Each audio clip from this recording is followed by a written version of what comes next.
Someone asked me, does God want me to be perfect?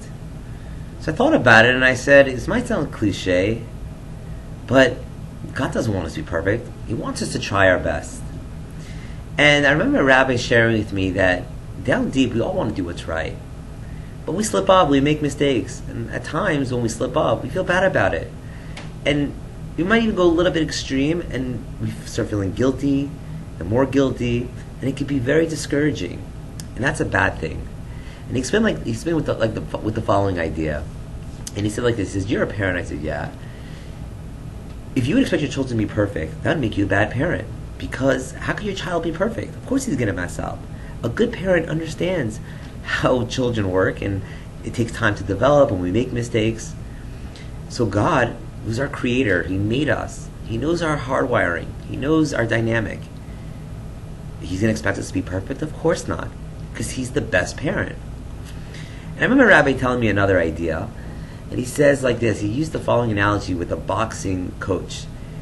If you have a boxer that you're assisting, you're coaching, he's going to fall down, and he might be close to getting knocked out.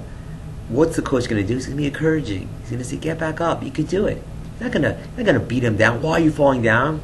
He's going to try to pick him up. And he says what happens, using that analogy, is many times before we sin, or before we fall, we have something called the Yetzer Hara, which is this evil inclination.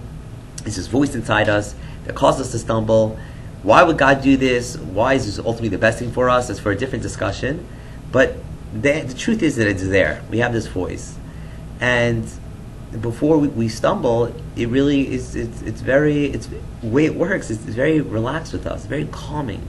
And it says, look, you have this thing you want. And it's not something you should be involved with, it's not something you should do.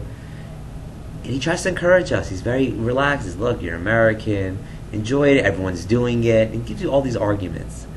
And what happens if you stumble, you give in?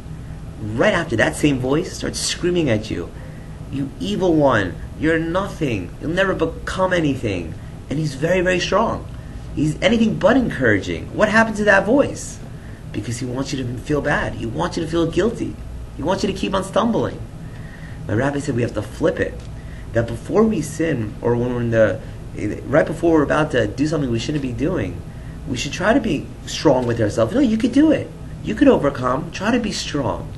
But if you fail, if you stumble, be encouraging to yourself. Yes, I slipped up. I made a mistake. But I'm going to get back up again.